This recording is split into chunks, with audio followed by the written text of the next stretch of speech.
Kenneth, it's lovely to see you today. You dedicate the film to Tom Clancy, the creator of the character Jack Ryan. What made you want to direct an original story on his character? I think that the world has changed in some ways, and in many ways it stayed the same. So it stayed the same so that there's still dispute between America and Russia at a high level, sometimes of tension. So that ancient enmity that was the Cold War novels of Jack Ryan somehow is in there, but in a different form. And that character of Jack Ryan, who somehow had a universal appeal, it seemed interesting to try and put him in a 21st century context, because he's a decent man, he's a smart man, he has this analytical gift. He's very much like you and I, bar this brilliant kind of analysis that he's capable of giving, and the dirty world of espionage these days seems to be a much less clear-cut world.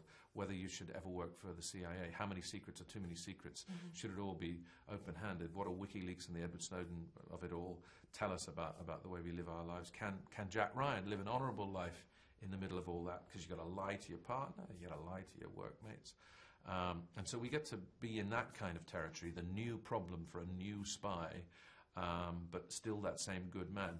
He's a good man who also happens to be Chris Pine as well, so he's a new man who's extremely charismatic and sexy, working for another of the same kind in Kevin Costner. So somehow there's a bunch of things, both pleasing movie elements and good, chewy, contemporary stuff that can, you know, help us hopefully make a fast-moving thriller. Fantastic. And then it's been 13 years since you've had a major acting role in a movie that you've directed. What drew you to playing the character of Victor Chevron? Well, he was a great, quiet, dangerous man. He has a big personal grudge against America on behalf of his family, on behalf of his country. He's ill, he's in pain. That makes him dangerous, makes him quiet. And I like the fact that his weakness is vanity, vodka, and women, because it allows Jack Ryan one tiny possibility of getting in and foxing him. And he's kind of soulful, you know.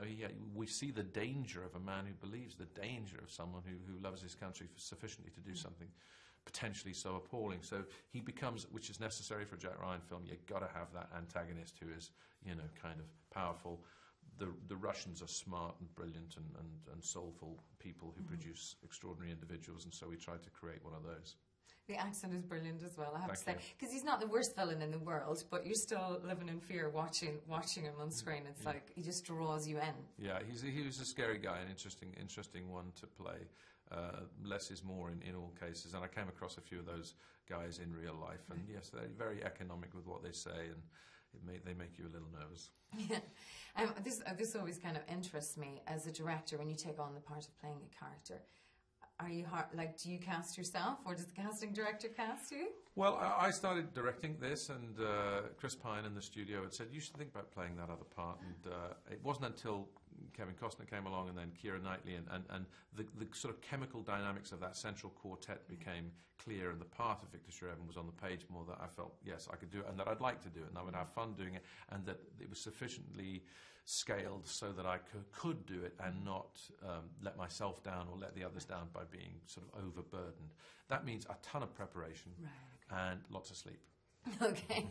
It's so simple. Yeah. And are you your own worst critic? Are you self-critical, or do you rely on your assistant director or your team around you? Yeah, you do rely on your team. I had some people just watching me.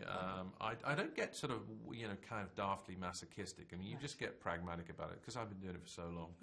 25 years ago, I first talked about acting and directing with Kevin Costner. That's how we met. And there we were again 25 years later, still talking about the same thing.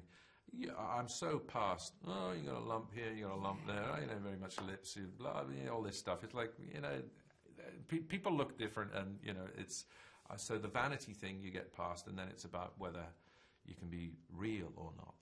That's the thing. So I try and, I just try my best and not get too worked up about it, and determine as best I can to enjoy it, because the audience picks up on that, and it helps enrich their experience. And you had a very strong connection with your team as well when you were, you know, when you first of all joined to direct it. Yeah. So was it important that all their feedback as well? Yeah, absolutely. I think it's a team game in films. You know, you have to you understand that. It's often about little moments, but You know, I had a great Russian dialect coach, or a great acting coach. Listen, I'm in a scene with Chris Pine and Keira Knightley. You say cut, and we all have a chat about it. You know, Keira Knightley's going to have an interesting thing to say about it. And she might say, would you mind saying that line a little bit quicker because it helps me to... Okay, fine. Yeah. You know, so frankly, people do a lot of directing, even when I'm supposed to be doing it. Okay. But you're not taking it to heart. No, well, no. Listen, The more help, the better. Yeah, Kenneth, thank you very, very much for your time today. And I wish you every success with the film. And yeah, we'll see you very, very soon. Thank you very much. Thank you, Kenneth. Thanks.